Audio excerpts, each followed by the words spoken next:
Hello everyone, my name is Julia. I am a certified Montessori teacher as well as a mum of a now 1-year-old and a stepmom of an 8-year-old. Welcome to the second video in my Montessori shelf setup mini-series. Today I will be talking about how to set up your shelves for your 3 to 6-year-old.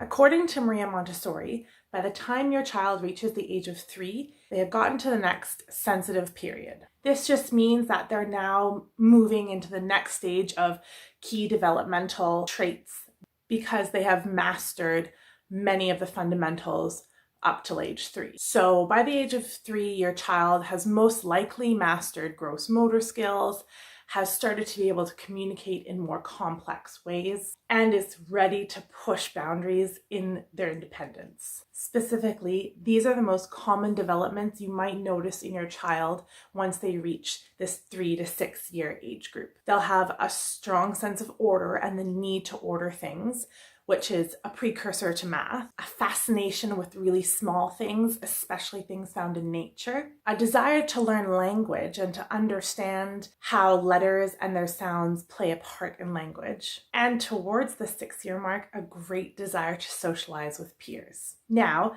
because there are these new traits emerging, you are going to have to adapt and change what you present and set up for your child at home in order to occupy them. So once again, you will need to continue your observation so that you can be in better tune with what your child needs. So just like with your baby or toddler, if you set up your environment and play area at home for your 3 to 6-year-old to cater to this innate need to satisfy these new desires, you will be able to create an environment where your child will gladly spend lots of time exploring, repeating, feeling accomplished, and then repeating it all over again. And just like before, the look and setup of your shelf is key in encouraging your child towards maintaining concentration and developing their independence at home.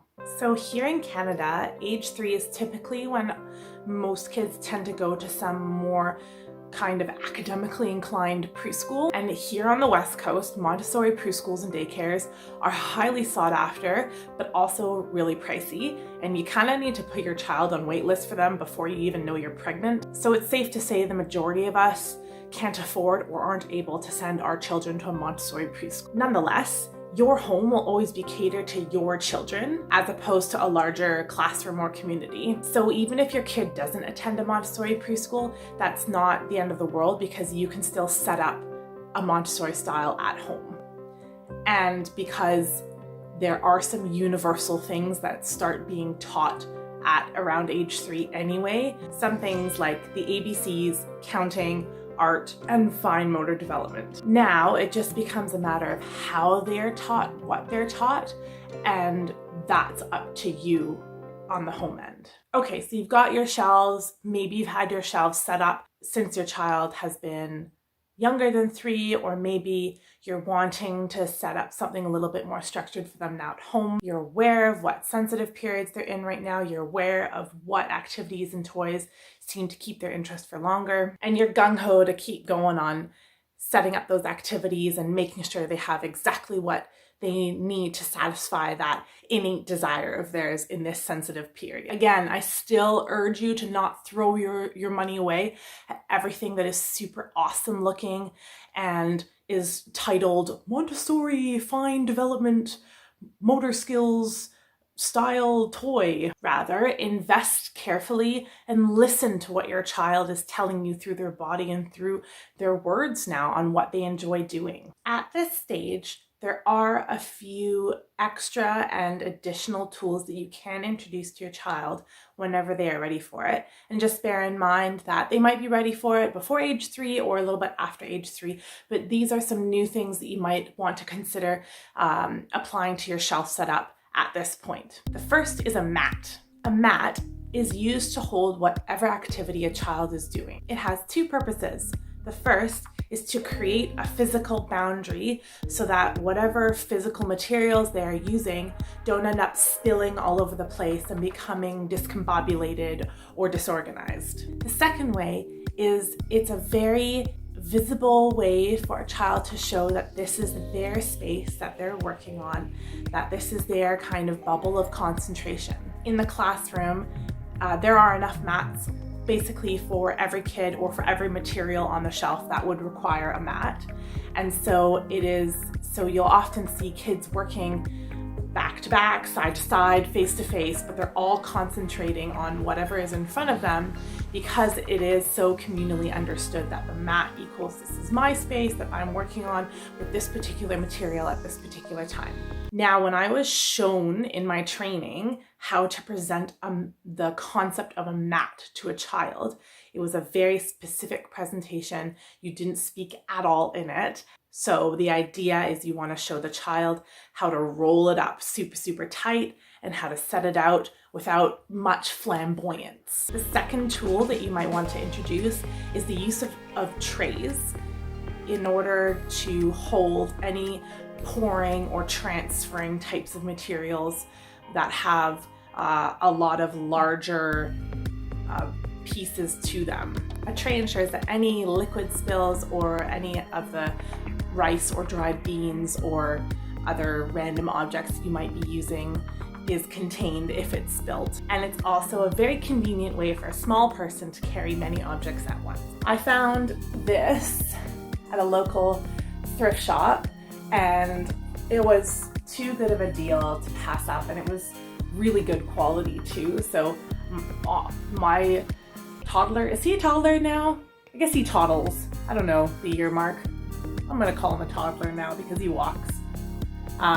He won't be ready for this for at least another year to year and a half, but it was too good of a deal to pass up. So I'm keeping it until then. I just need the one. So any tray really will do though, even if it has a small design on it. The third tool that you'll find useful in introducing at this point, if you haven't already, is opening up your kitchen as an extension of shelf work. Kids ages 3 to 6 absolutely love bustling about, doing little chores, and the kitchen is a perfect place to give them opportunities to help with things like setting up the table or their own eating place, cutting fruits and vegetables with a child-safe chopper or knife, folding napkins, or even pouring water cups for everybody. So I have in the kitchen an unlocked cupboard for my baby to be able to go into and explore at this point, because I do want him to start being comfortable being in the kitchen. And I'm really excited and super blessed that for his first birthday, he has been gifted a Montessori observation tower, which means he can be more actively participating in whatever's going on in the kitchen, and it will become a familiar environment to him. I would highly recommend getting some sort of stool or observation tower for your child to use in the kitchen or even in the bathroom, so that they can access those higher counters that are not naturally at their height.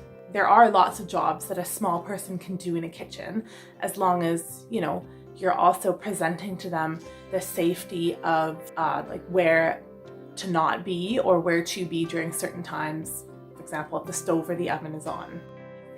Aside from those 3 possible new additions, your shelf area will stay basically the same as it had for the 0 to 3 age group, just with more complex activities that are catering to your child's new developmental stage. I would still encourage you to keep to kind of subjects and to have 1 or 2 activities available for each, as well as keeping that open-ended toy.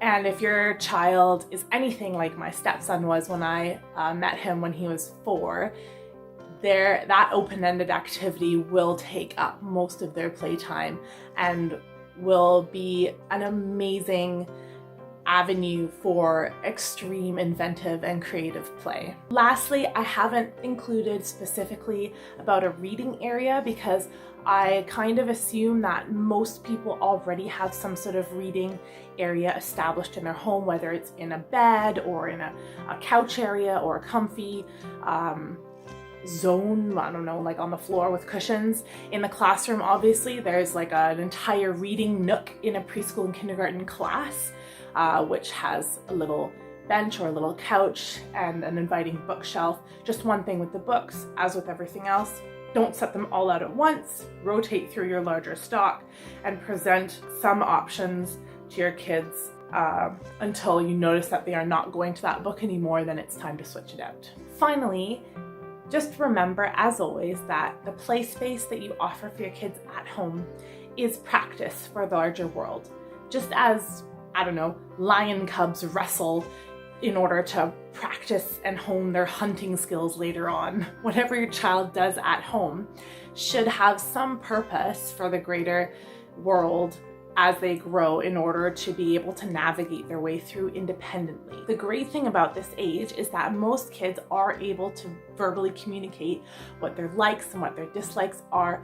So ask them what they are liking to do. Ask them if they see anything that piques their interest. Ask them what their favorite thing to do in their daycare or preschool is, and mimic or set up the exact same type of activity at home for them. That's it for today's video, folks.